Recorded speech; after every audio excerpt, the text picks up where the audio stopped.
అలాగే ముఖ్యమంత్రి గారు మాట్లాడుతూ ముఖ్యమంత్రి గారు మరి ఆ రోజు ఏదైతే మోతిలాల్ నాయక్ బక్కజడ్సన్ గురించి మాట్లాడారు కదా, ఈరోజు సంతోషం వాళ్ళ గురించి ఈరోజు మాట్లాడము.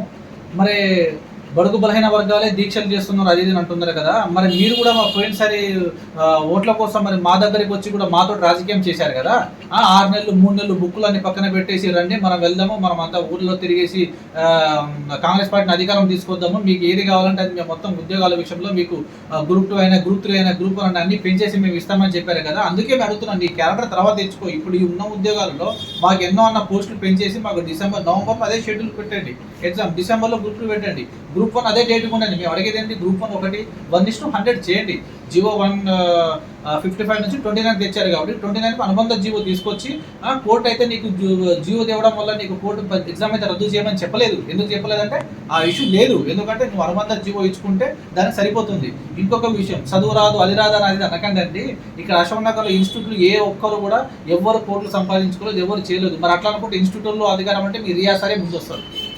అతనికి ఇన్స్టిట్యూట్ కూడా ఉంది, మరి రియా సార్ కూడా ఎన్ని కోట్లు సంపాదించిండు. మీరు ఎవరి గురించి మాట్లాడతారో మాకేమో అర్థమైతలేదు. మరి ఈ ఇన్స్టిట్యూట్ వాళ్ళు మరి వీళ్ళే కదా, రియాజ్ సార్ వారు మరి వీళ్ళు ఆ రోజు మీరు అశోక్ని మరి బల్మూరి వీళ్ళందరూ తిరిగినప్పుడు మేము వెళ్ళలేదా, మరి వాళ్ళ గురించి చెప్పుకోవచ్చా. మరి ఇన్స్టిట్యూట్లో మన రీసెంట్గా జరిగిన టెట్ ఎగ్జామ్స్ డిఎస్ ఎగ్జామ్స్ ముందు ఆమెలో జరిగిన టెట్ ఎగ్జామ్ ముందు ఇన్స్టిట్యూట్ చెప్తేనే మరి TGPSC DSC board exam date ఇచ్చిందంట, మరి ప్రభుత్వం ఇచ్చిందా, మరి ఇన్స్టిట్యూట్ డేట్ చెప్తే ఇచ్చారు సార్. ఏది మాట్లాడాలో కూడా మీకు క్లారిటీ లేదు, ఎవరేం మాట్లాడుతున్నారు. ఈ రోజు మీరు అక్కడ మహబూబ్ నగర్లో మీటింగ్లో మాట్లాడితే ఇక్కడ కోదండరామ్ సార్ గారు ఏదో ఒక మీటింగ్ పెడతారు, ఇక్కడ మళ్ళీ బల్బురి గారు ఒక లైవ్ మీటింగ్ పెడతారు. ఎవరు న్యాగం చేస్తున్నారు, అక్కడ క్యాంపస్లో ఏమో ఆడపిల్లలు ఆ ల్యాండ్స్కేప్లో కూర్చున్న పార్కులలో అక్కడ కూర్చొని ఉన్న వాళ్ళు కూడా లేపించి బిడ్డలాగా తెలంగాణ ఉద్యమంలో జరిగిన సిచ్యువేషన్ మీరు మళ్ళీ తలపిస్తారు. ఎవరిని భయపెట్టిద్దామని అంటే నాకంతా ఏం కాదు, మళ్ళీ మీరే అంటున్నారు. నేను ఇదంతా చూసినా, నేను అక్కడి నుంచి చెప్పి వచ్చినండి, నాకు ఇవన్నీ తెలుసు, ఎవరు చేస్తారు ఏం చేస్తున్నారు అని మీరే చెప్తున్నారు. ఎందుకండి ఇవన్నీ మాకు రాజకీయాలతో మాకెందుకు అంటగడుతున్నారు. మీరు ఒక మంచి నిర్ణయం తీసుకుంటున్నారని మా తరపున మా విషయాలన్నీ గ్రహిస్తారని చెప్పేసి బక్కజడ్సన్ గారి గురించి మోతిలాల్ నాయక్ గురించి మాట్లాడమని ఆ ఉద్దేశంతో వాళ్ళే వచ్చి చేస్తున్నారు కదా, మరి ఉద్యమాలు ముందు నుండి మరి మీ వాళ్ళు మీ అగ్రకులాల వర్ణాల వాళ్ళు ఎవరైతే చేయలేరు కదా సార్, మాకు కావాలనే కదా, మేము లాస్ అవుతున్నామనే కదా, మరి మా లాంటి వాళ్ళు మేము ముందు రావాలి, మాకు ఉద్యోగాలు కావాలంటే మాకు కొంచెం గడువు కావాలంటున్నాం, మాకు కొంచెం టైం కావాలంటున్నాం. మేము తిరిగాం, మీ వాళ్ళు ఎవరు తిరగలేదు. మిమ్మల్ని గెలిపించుకోనికి కాంగ్రెస్ పార్టీని గెలిపించుకోనికి మేము తిరిగాం కాబట్టి మాకు అవకాశం ఇవ్వండి, మాకు టైం ఇవ్వండి అంటున్నాం. ఇంతే తప్ప మాకు వేరే ఉద్దేశాలు లేవు. మీరు ఎలాంటి వాంటెళ్ళగా తీసుకోకండి. ముఖ్యమంత్రి గారు మంచి నిర్ణయం తీసుకోండి చెప్తున్నాం. Thank you. ముఖ్యమంత్రి వర్యులు ఈరోజు మహబూబ్ నగర్ మీటింగ్లో కొన్ని విషయాలు నిరుద్యోగుల గురించి మాట్లాడడం జరిగింది. నేను ఒక నిరుద్యోగిగా కొన్ని ముఖ్యమంత్రి వర్గాలు మాట్లాడిన దానిపైన నేను ఒక 2 విషయాలు పంచుకోదలుచుకున్నాను. ఒకటి గ్రూప్ 1 గురించి, గ్రూప్ 2 గురించి, గ్రూప్ 3 గురించి, డిఎస్సి ఎగ్జామ్ గురించి ముఖ్యమంత్రి వర్యులు గారు మాట్లాడారు. సార్, గత ప్రభుత్వం ఇచ్చిన నోటిఫికేషన్లో నేను ఇవన్నీ మీకు తెలిసిన విషయాలే కొన్ని మెయిన్ పాయింట్సే చెప్పదలుచుకున్నా. దీన్ని ఇంకా సాగదీయకండి, నిరుద్యోగుల పాపాన మూట కట్టుకోకండి. సింపుల్ సార్, సింపుల్ ఇష్యూ, మీరు తెలుసుకుంటే అవుతుంది. నేను ఒక 4 విషయాలు చెప్పదలుచుకున్నా. గ్రూప్ 1 అనేది గత ప్రభుత్వం ఇచ్చిన నోటిఫికేషన్ని మీరు రద్దు చేసి 563 పోస్టులు పెంచినప్పుడు అప్పుడు ఏదైతే ఇష్యూ ముందు అప్పుడు బట్టి విక్రమరావు గారు మాట్లాడినట్టు 1:100 ఇయర్స్ అని చెప్పారో, ఏ కోర్టు కూడా 1:100ని క్యాన్సిల్ చేసేసి కోర్టు కేసులు పడితే అయితే అని చెప్పేసి ఎవరు అనలేదు.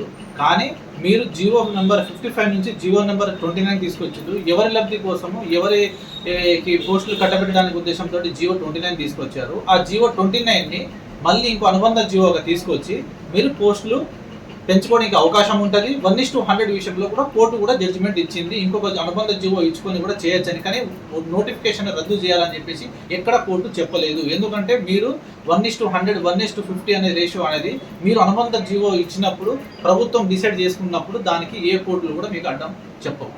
రెండోది గ్రూప్ 2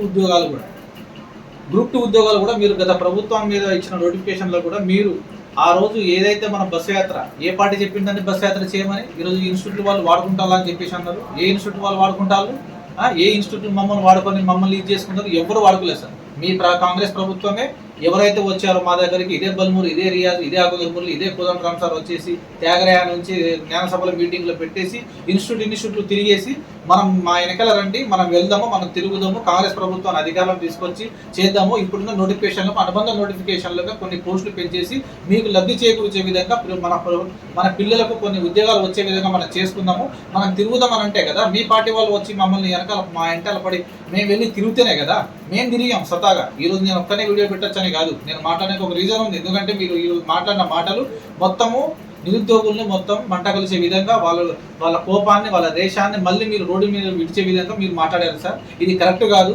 మేము ఏమంటున్నామంటే గ్రూప్ 2 ఉద్యోగాల్లో మీరే అన్నారు ఉద్యోగాలు పెంచి ఇచ్చేసి ఎగ్జామ్ షెడ్యూల్ని కరెక్ట్గా త్వరితగతిన చేద్దామని చెప్పేసి మంచిది వాస్తవం. మీరు డిసెంబర్లో ప్రమాణ స్వీకారం చేశారు. ఆ తర్వాత త్వరితగతిన గ్రూప్ 2 సంబంధించిన, గ్రూప్ 1 సంబంధించిన, గ్రూప్ 3 సంబంధించిన, డిఎస్సి సంబంధించిన ముందు షెడ్యూల్ వచ్చి ఉంది. గత ప్రభుత్వం ఇచ్చినాయి, అవి మీరు ఇచ్చినాయి కావు. గత ప్రభుత్వం ఇచ్చిందే, మీరు ఇచ్చిన తర్వాత నేను జాబ్ క్యాలెండర్ ఇస్తాను అని చెప్పారు. సరే జాబ్ క్యాలెండర్ గురించి మేము మాట్లాడట్లేదు. మేము ఏమంటున్నామో ఎంపీ ఎలక్షన్స్ వచ్చినాయి, అంతకంటే ముందు టీజీపీఎస్సీ చైర్మన్ మొత్తం ప్రక్షాళన చేయాలంటే మీరు ఓకే మహేందర్ రెడ్డి గారిని వచ్చి తీసుకుని వచ్చారు. కానీ ఎవరిని అడిగి ఎవరి ఇష్యూస్ వల్ల ఎవరితోటి గ్రూప్ 1 ఎప్పుడు పెట్టాలి, గ్రూప్ 2 ఎప్పుడు పెట్టాలి, డిఎస్సి ఎప్పుడు ఎగ్జామ్ పెట్టాలని చెప్పేసి వాటి మధ్యలో మినిమం 45 రోజుల నుంచి 3 నెలల మధ్యలో గ్యాప్ ఉండాలని తెలియదా? ఇవ్వాలని ముందు ఈ షెడ్యూల్ ఇచ్చేసి తర్వాత ఆ షెడ్యూల్ ఇచ్చేసి ఈ రోజు మొత్తం ఆగమేఘాల మధ్య ఇస్తుంటే రేపు మా లాంటి వాళ్ళు, మా బడుగు బలహీన వర్గాలు, ఎస్సీ ఎస్టీ బీసీ మైనారిటీ వాళ్ళు ఎక్కడ వెళ్ళాలి? మీరు అన్నారు ఇందాక విద్యార్థులందరూ ఆగమవుతున్నారు. 2022 నుంచి మొత్తం అందరూ చదువుకుంటున్నారు, చాలా ఇబ్బంది అవుతుంది. అదే అన్నప్పుడు మీ వెనకాల మేము 6 నెలలు తిరిగినప్పుడు మేము మోసపోలే కానీ, మేము ఆగం కాలే కానీ, ఇప్పుడు మాకు కొంత 3 నెలలు టైం కావాలంటే మేము ఆగమవుతున్నామా? మేము మీ వెనకాల 6 నెలలు తిరిగినప్పుడు మాకు టైం వేస్ట్ కాలే కానీ ఈ రోజు ఒక 3 నెలలు మాకు టైం కావాలి. మాకు ఎగ్జామ్స్కు మాకు గ్రూప్ 2లో కొన్ని పోస్టులు పెంచేసి ఇస్తే ఆ ఉన్నటువంటి ఏజ్ ఫ్యాక్టర్ ఎవరైతే అప్పటి వాళ్ళు కష్టపడి వచ్చిన వాళ్ళు ఉన్నామో వాళ్ళందరికీ మాకు కొంచెం లబ్ధి చేకూరుతుందని అడుగుతున్నామండి. మీలాగా మీ గొప్పలలాగా చదువుకొని మేము అందరం పెద్ద పెద్ద ఉద్యోగాలు సాధించుకొని లేము. ఉన్నదే ఇక్కడ 30 లక్షల ఉద్యోగాలు, 30 లక్షల మంది స్టూడెంట్స్ అందరూ రండి. మీరు 30 లక్షల స్టూడెంట్స్కి 90 లక్షల ఓట్లు పడితే మన ప్రభుత్వాన్ని గద్దెదించవచ్చు, కాంగ్రెస్ ప్రభుత్వాన్ని మనము తెచ్చుకుందాము. నేను ఏదంటే మీకు చెప్పినట్టే నేను వింటా అని చెప్పేసి మీరే అన్నారు. అదే మీరు ప్రెస్ క్లబ్లో చెప్పారు, ఇదే లైబ్రరీలోకి వచ్చినప్పుడు చెప్పారు. చాలా సార్లు మీరు వచ్చినప్పుడు మీకు తెలియదా మీరు చెప్పిన విషయాలు? మేము దయచేసి ఒకటే అంటున్నాం ముఖ్యమంత్రి గారు, ఇది ఎవరి గురించో మా వెనకాల బీఆర్ఎస్ అని, బీజేపీ అని, అది ఉందని, ఇదని అంతా కాదు. 1:100 విషయము, గ్రూప్ 2 విషయం, గ్రూప్ 3 విషయం, డిఎస్సి, ముఖ్యంగా డిఎస్సి అండి. డిఎస్సి 5,800 ఉద్యోగాలు ఉంటే మీరు రాగానే దానికి అనుబంధ నోటిఫికేషన్గా 11,000 ఉద్యోగాలు చిల్లర ఇచ్చారు. వాళ్ళకు కూడా 2 నెలల్లో 1 నెలలో పోస్ట్ పోన్ చేయడం తప్పులేదు. ఎందుకంటే ఇంకొక మెగా డిఎస్సి 25,000 ఇస్తున్నారు. ఓకే, వాళ్ళు కనీసం ఇప్పుడు మెగా డిఎస్సి ఇవ్వకపోయినా కనీసం మాకు వచ్చిన ఈ డిఎస్సి ఈ నోటిఫికేషన్లో ఇంకొక 2 నెలలు వాయిదా కొడుతున్నారు. వాళ్ళకు 2 నెలలు వాయిదా ఇచ్చేసి మీ జాబ్ క్యాలెండర్లో మళ్ళీ మేము ఇస్తామని చెప్పేసి పర్ఫెక్ట్గా ప్రాపర్గా వచ్చి చెప్పచ్చు కదా. ప్రభుత్వ తరపు అధికారం లేకపోతే టీజీపీఎస్ డిఎస్సి తరఫున అధికారం చెప్పొచ్చు కదా. ఎవరెవరో నాయకులు ఎవరెవరో ఏదేదో వీడియోలు పెట్టుకుంటే మమ్మల్ని యూనివర్సిటీలలో అక్కడ ఇక్కడ ఇన్నిసార్లు ఇన్ని నిర్బంధాలు, ఇంత టార్గెట్లుగా, ఇంత వాంటెడ్లుగా ఏ పార్టీ చేయలేదు, ఎవరు ఏం కాలేదు. ఇది మీకు తెలుసో తెలియదో మాకు తెలియదు ముఖ్యమంత్రి గారు, కానీ మీరు తెలుసని అనుకుంటున్నాము. ఇవన్నిటిని గ్రహించి మీరు మంచిగా ఒక డెసిషన్ తీసుకొని వీటన్నిటికీ డైవర్షన్ పాలిటిక్స్ కాకుండా మాకు పాలిటిక్స్తో మమ్మల్ని రుద్దకండి. మేము మిమ్మల్ని నమ్ముకునే ఓకే వచ్చారు రేవంత్ అన్న అంటే ఓకే ఒక నమ్మకం అని చెప్పేసి ఉద్దేశంతో మీరు మమ్మల్ని న్యాయం చేస్తారనే ఉద్దేశంతో ఇదే రేవంత్ రెడ్డి గారు మిమ్మల్ని, కోదండరామ్ సార్ని, ఆకునూరి మురళి గారిని, ఇదే బల్మూరి వెంకట్ని, ఇదే రియాజ్ గారిని, ఇక్కడ ఉన్నటువంటి ఎవరైతే మమ్మల్ని మధ్యలో కోఇన్సిడెంట్ చేశారో ఆ రోజు రాహుల్ గాంధీ గారు కూడా ఇక్కడ చిక్కడపల్లి లైబ్రరీ దగ్గర కూర్చున్నప్పుడు కూడా మేము ఎంత స్వాగతించి మేము ఎంత ఇష్యూ చేసుకున్నా కాకుండా కానీ మేము ఎంత ఇది చేశామో మాకు తెలుసు.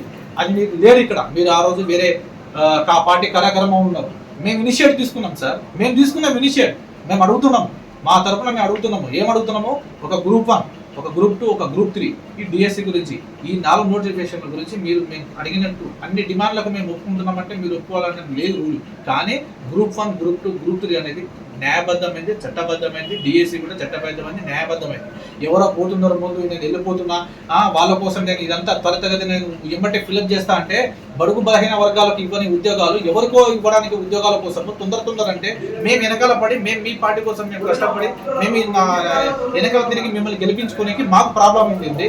మాకు కొంచెం టైం కావాలంటున్నాం సార్. దయచేసి మా ద్వారా మా ఒక చిన్న రిక్వెస్ట్, ముఖ్యమంత్రి గారు వినేసి గ్రూప్ 1, గ్రూప్ 2, గ్రూప్ 3ని వాయిదా చేసి గ్రూప్ 1ని బంధిస్తే 100 చేయండి. జివో నెంబర్ 55 నుంచి జివో నెంబర్ 29 అనుబంధ జివో తెచ్చారు. దాని నుంచి ఇంకొక జివో ఇచ్చేసి దాని గురించి కూడా ఆలోచించమని చెప్తున్నాం. కావున ఈ